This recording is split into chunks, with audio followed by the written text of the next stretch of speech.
Abicim mahal olarak 9.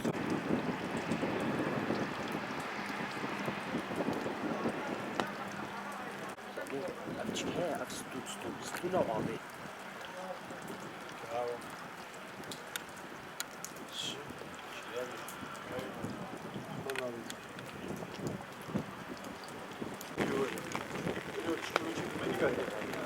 شاهدوا ده عشان خاطر دي هم مظبوط ان يرجعوا تاني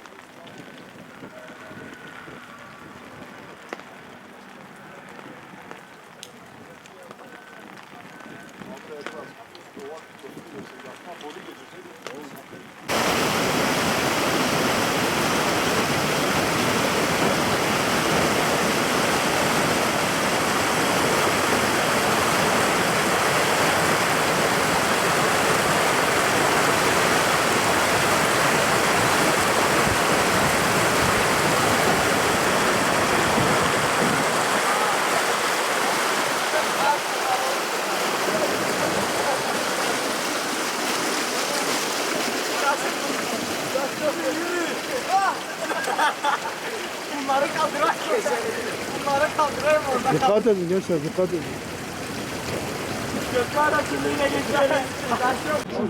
Hadi hadi.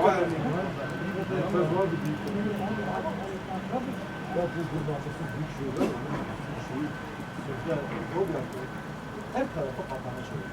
Nereye gidiyorsan böyle yolları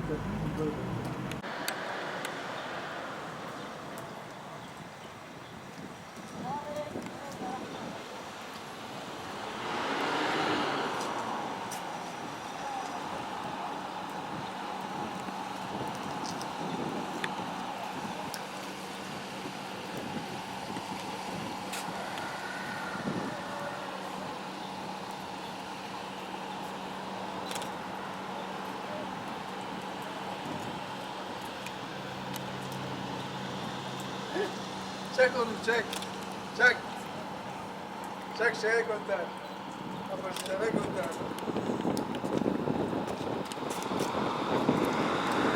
Peki düşer şimdi. Tamam. Bravo. Çekiyor.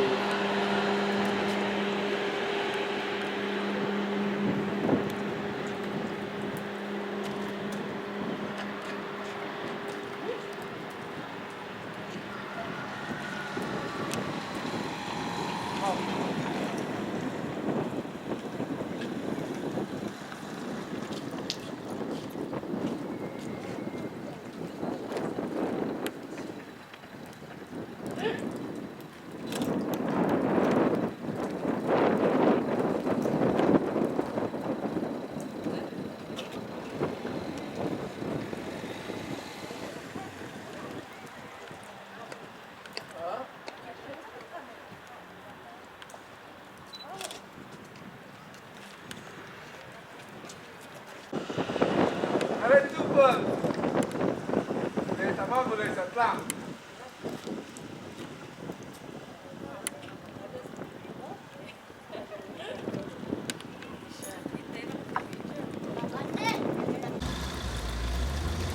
Evin sahibi gelse bunları getirecek. Gelecek mesela. Birkaç biraz sahibi de ayrılacak.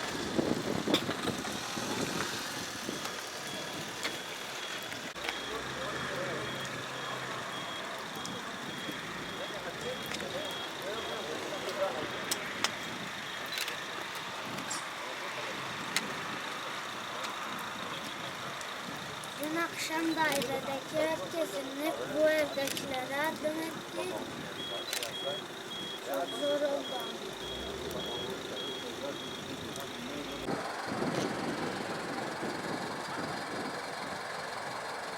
Saat 12'de bizim komşumuz bizi kaldırdı. Ben yatıyordum, çocuklar da yatıyordu.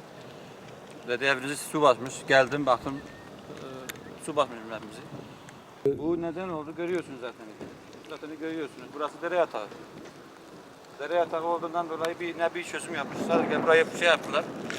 Asfalt yaptılar. Ne bir kanalizasyon yaptılar, ne bir şey yaptılar. O yüzden su hepsi buraya birikti. Su bizim evimize kaçtı. Benim bodrum zaten yarıya kadar su doldu. Çok mağduruz. Evet. Yetkililerden görüyorlar. Yetkililer hiçbir iş yapmıyorlar. Geliyoruz onları çağırıyorlar. Yetkili ben değilim diyor. İtfaiyeye çağırdık. İtfaiye diyor yetkili ben değilim.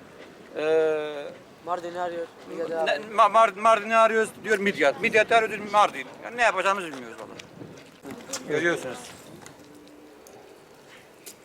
Mağduriyetimiz bu halde. Evimiz gel. Dur. Zaten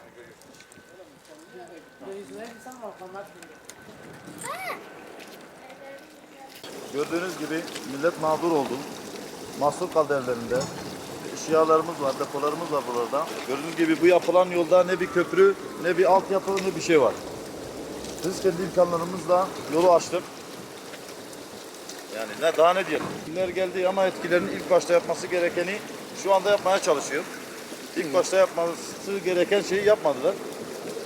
Gördüğünüz gibi mağduriyet ortada. Bu mağduriyeti gidermelerini, herkesin ne zararı olmuşsa yardımcı olmalarını istiyoruz yani. Daha önceden dediğim gibi yani bu yolu böyle ne altyapı var ne bir şey var. Yani sadece asfalt yapıp geçtiler.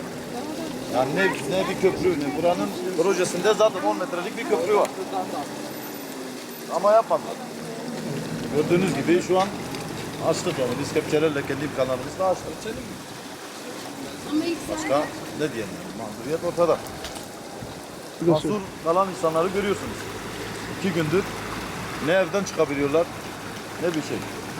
Kimsenin de çocuklar okula gidemiyor. Başka ne? Mağduriyet ortada zaten yani. Midyat'ta çok yağmur yağdığından dolayı sel oldu. Gelip geçemiyoruz. Özellikle öğrenciler mağdur oldu. Servislerimiz bu yüzden gelip servisler geçemiyor. gelip geçemiyor. Hatta bu sabah orada bir tane servis battı yere asfalt çöktü. O kadar. Yani mağduruz.